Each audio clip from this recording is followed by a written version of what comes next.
जय श्री कृष्ण।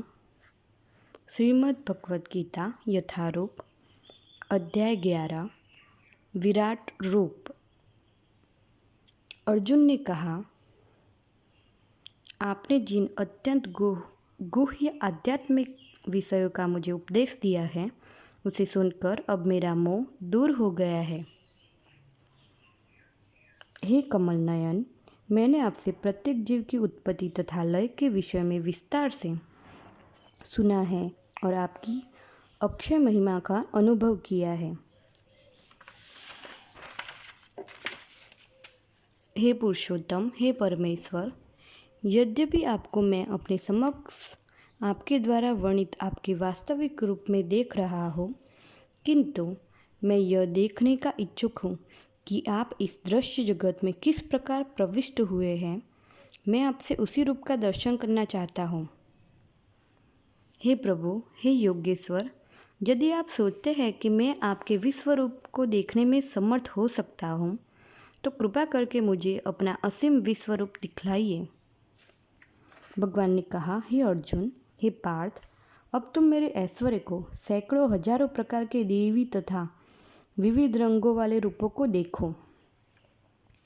हे भारत, लो तुम आदित्यों, वसुओं, रुद्रों, अश्विनी कुमारों तथा अन्य देवताओं के विभिन्न रूपों को यहाँ देखो।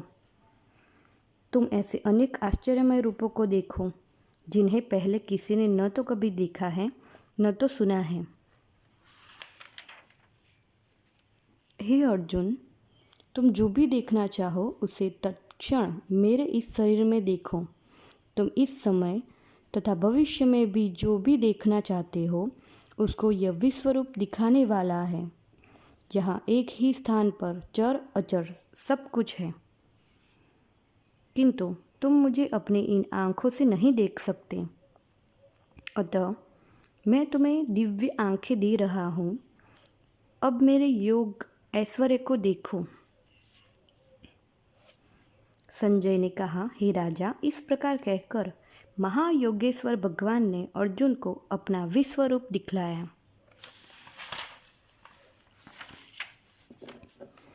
अर्जुन ने उस विश्वरूप में असंख्य मुख, असंख्य नेत्र, असंख्य आश्चर्यमय दृश्य देखे। यह रूप अनेक देवी आभूषणों से अलंकृत था और अनेक देवी हथियार उठाए हुए था। यह दैवी मालाएं तथा वस्त्र धारण किए था और उस पर अनेक दिव्य सुगंधियाँ लगी थीं। सब कुछ आश्चर्यमय, तेजमय, असीम तथा सर्वत्र व्याप्त था। यदि आकाश में हजारों सूर्य एक साथ उदय हो तो उनका प्रकाश शायद परम पुरुष के इस विश्वरूप के तेज की समता कर सके। उस समय अर्जुन भगवान के विश्वरूप में एक ही स्थान पर स्थित हजारों भागों में विभक्त ब्रह्मांड के अनंत अंशों को देख सका। तब मोहग्रस्त एवं आश्चर्यचकित रोमांचित हुए अर्जुन ने प्रणाम करने के लिए मस्तक झुकाया और वह हाथ जोड़कर भगवान से प्रार्थना करने लगा। अर्जुन ने कहा, हे भगवान कृष्ण, मैं आपके शरीर में सारे देवताओं तथा अन्य विविध जीवों को एकत्र देख रहा हूँ। मैं कमल पर आसीन ब्रह्मा, शिव जी तथा समस्त ऋषियों एवं दिव्य सर्पों को देख रहा हूँ। हे विश्वेश्वर, हे विश्वरूप, मैं आपके शरीर में अनेकान हाथ, पेट, मुंह तथा आंखें देख रहा हूँ जो सर्वत्र फैले हुए हैं और जिनका अंत नहीं है। आप में न अंत दिखता है, न मध्य और न आदि। आपके रूप को उसके चकाचौंध तेज के कारण देख पाना कठिन है, क्योंकि वह प्रज्वलित अग्नि की भांति अथवा सूर्य के अपार प्रकाश की भांति चारों ओर फैल रहा है। तो भी मैं इस तेजोमय रूप को सर्वत्र देख रहा हूँ, जो अनेक मुकुटों, गदाओं तथा चक्रों से विभूषित है। आप परम आद्य ज्ञेय वस्तु हैं। आप इस ब्रह्मांड के परम आधार हैं। आप अव्यय तथा पुराण पुरुष हैं। आप सनातन धर्म के पालक भगवान हैं। यही मेरा मत है। आप आदि तथा अंत से रहित है। आपका यश अनंत है, आपकी असंख्य भुजाएं हैं और सूर्य तथा चंद्रमा आपकी आंखें हैं। मैं आपके मुख से प्रज्वलित अग्नि निकलते और आपके तेज से इस संपूर्ण ब्रह्मांड को जलते हुए देख रहा हूँ। यद्यपि आप एक हैं, किंतु आप आकाश तथा सारे लोकों एवं उनके बीच में समस्त अवकाश में व्याप्त हैं।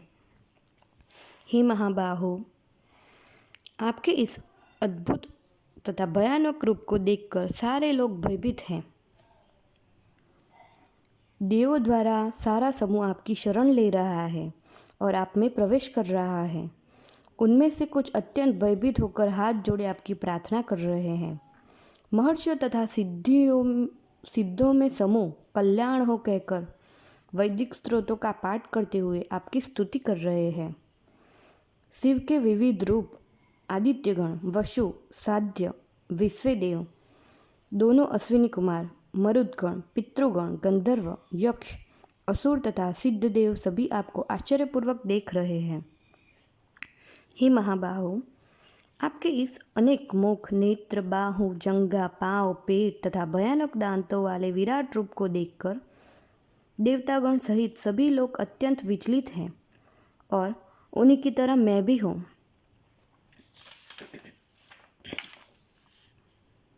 हे सर्वव्यापी विष्णु, नाना ज्योतिर्मय रंगों से युक्त आपको आकाश का स्पर्श करते, मुख फैलाए तथा बड़ी बड़ी चमकती आंखें निकाले देखकर भय से मेरा मन विचलित है।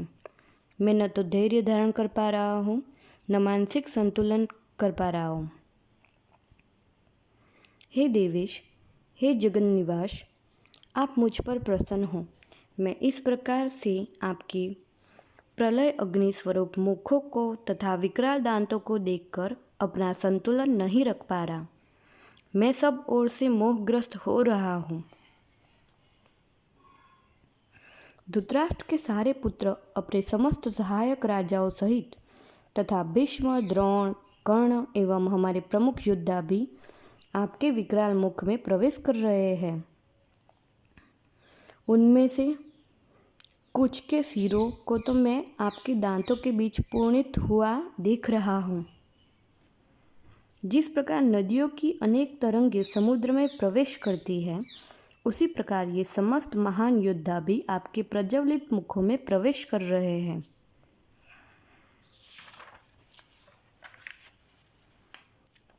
मैं समस्त लोगों को पूर्ण वेग से आपके मुख में उसी प्रकार प्रविष्ट होते देख रहा हूँ, जिस प्रकार पतंगे अपने विनाश के लिए प्रज्वलित अग्नि में कूद पड़ते हैं।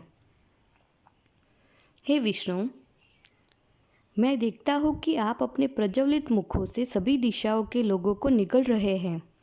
आप सारे ब्रह्मांड को अपने तेज से आपूरित करके अपने विकराल झुलसाती किरणों सहित प्रकट हो रहे हैं। हे देवेश, कृपा करके मुझे बतलाइए कि इतने उग्र रूप में आप कौन हैं? मैं आपको नमस्कार करता हूँ। कृपा करके मुझ पर प्रसन्न हो। आप आदि भगवान हैं। मैं आपको जानना चाहता हूँ, क्योंकि मैं नहीं जान पा रहा हूँ कि आपका प्रयोजन क्या है। भगवान ने कहा, समस्त जगहों को विनिष्ट करने वाला काल हूँ मैं, और मैं यहाँ समस्त लोगों का विनाश करने के लिए आया हूँ। तुम्हारे यानी कि पांडवों के सिवा दोनों पक्षों के सारे योद्धा मारे जाएंगे। अतः उठो, लड़ने के लिए तैयार हो और यश अर्जित करो। अपने शत्रुओं को जीतकर संपन्न राज्य का भोग करो। ये सब मेरे द्वारा पहले ही मारे जा चुके हैं। और हे सव्यसाची, तुम तो युद्ध में केवल निमित्त मात्र हो सकते हो।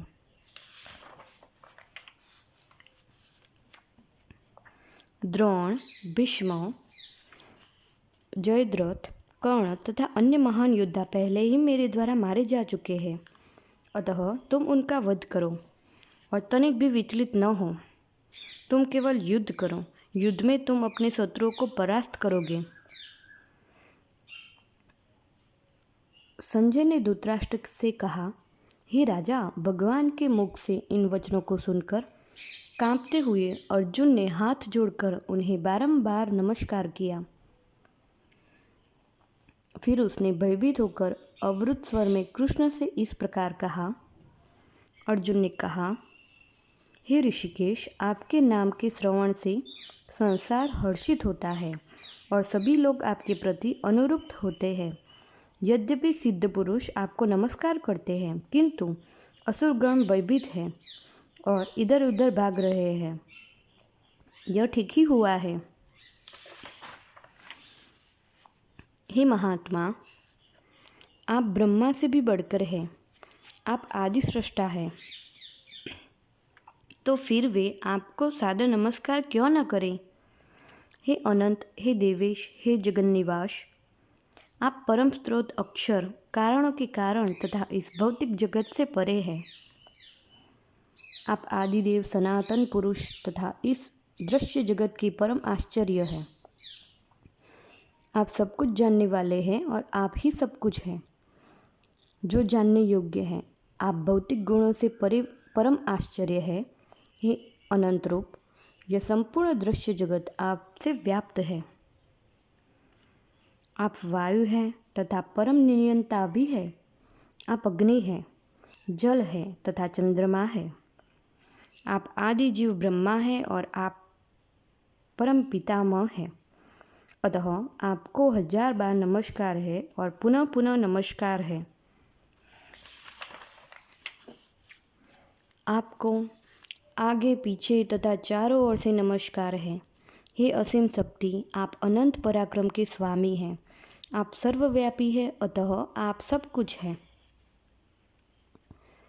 आपको अपना मित्र मानते हुए मैंने हठपूर्वक आपको हे कृष्ण, हे यादव, हे सखा जैसे संबोधन से पुकारा है, क्योंकि मैं आपकी महिमा को नहीं जानता था।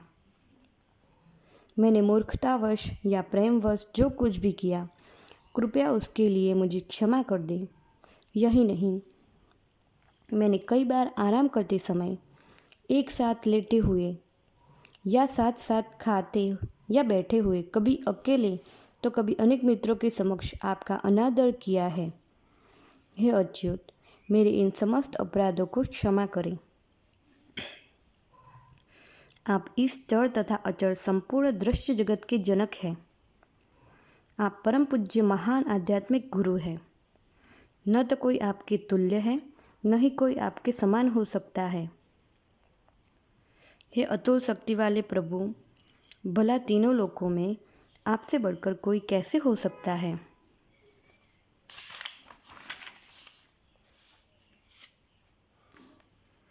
आप प्रत्येक जीव द्वारा पूजनीय भगवान हैं। अतः मैं गिर कर सादर प्रणाम करता हूँ और आपकी कृपा की याचना करता हूँ। जिस प्रकार पिता तथा पुत्र की ठिहाई सहन करता है, या मित्र अपने मित्र की दुष्टता सह लेता है, या प्रिय अपनी प्रिया का अपराध सहन कर लेता है, उसी प्रकार आप कृपा करके मेरी त्रुटियों को सहन कर ले। पहले कभी न देखे गए आपके इस विराट रूप का दर्शन करके मैं पुलकित हो रहा हूँ, किंतु साथ ही मेरा मन भयभीत हो रहा है। अतः आप मुझ पर कृपा करें और हे देवेश जगन्निवास, अपना पुरुषोत्तम भगवत स्वरूप पुनः दिखाए। हे विराट रूप, हे सहस्त्रभुज भगवान, मैं आपके मुकुटधारी चतुर्भुज रूप का दर्शन करना चाहता हूँ, जिसमें आप अपने चारों हाथों में शंख, चक्र, गदा तथा पद्म धारण किए हुए हैं। मैं उसी रूप को देखने की इच्छा करता हूँ। भगवान ने कहा, हे अर्जुन, मैंने प्रसन्न होकर अपनी अंतरंगा शक्ति के बल पर तुम्हें इस संसार में अपना इस परम विश्वरूप का दर्शन कराया है। इसके पूर्व अन्य किसी ने इस असीम तथा तेजोमय आदि रूप को कभी नहीं देखा था। हे कुरुश्रेष्ठ, तुमसे पूर्व मेरे इस विश्वरूप को किसी ने नहीं देखा, क्योंकि मैं न तो वेदाध्ययन के द्वारा, न यज्ञ, दान, पुण्य या कठिन तपस्या के द्वारा इस रूप में इस संसार में देखा जा सकता हूँ।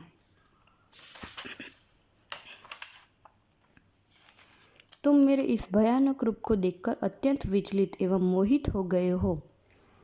अब इसे समाप्त करता हूँ। हे मेरे भक्त, तुम समस्त चिंताओं से पुनः मुक्त हो जाओ। तुम शांत चित्त से अब अपना इच्छित रूप देख सकते हो। संजय ने धृतराष्ट्र से कहा।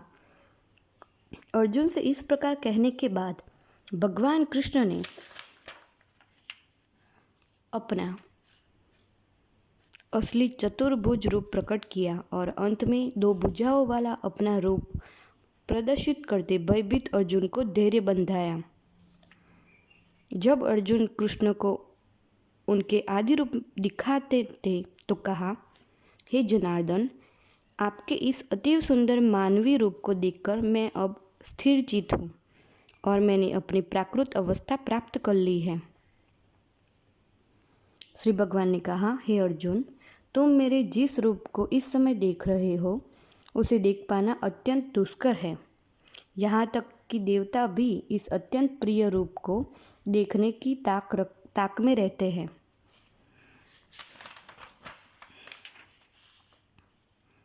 तुम अपने दिव्य नेत्रों से जिस रूप का दर्शन कर रहे हो उसे न तो वेद ध्यान से, न कठिन तपस्या से, न दान से, न पूजा से जाना जा सकता है। कोई इन साधनों के द्वारा मुझे मेरे रूप में नहीं देख सकता। हे अर्जुन, केवल अनन्य भक्ति द्वारा मुझे उस रूप में समझा जा सकता है जिस रूप में मैं तुम्हारे समक्ष खड़ा हूँ, और इसी प्रकार मेरा साक्षात दर्शन भी किया जा सकता है। केवल इसी विधि से तुम मेरे ज्ञान के रहस्य को पा सकते हो।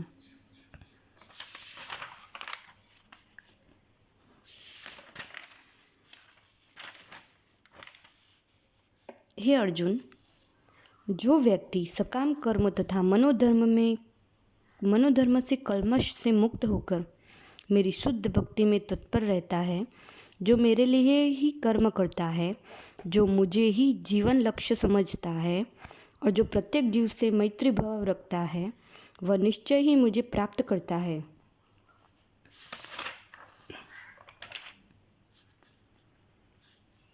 जय श्री कृष्ण।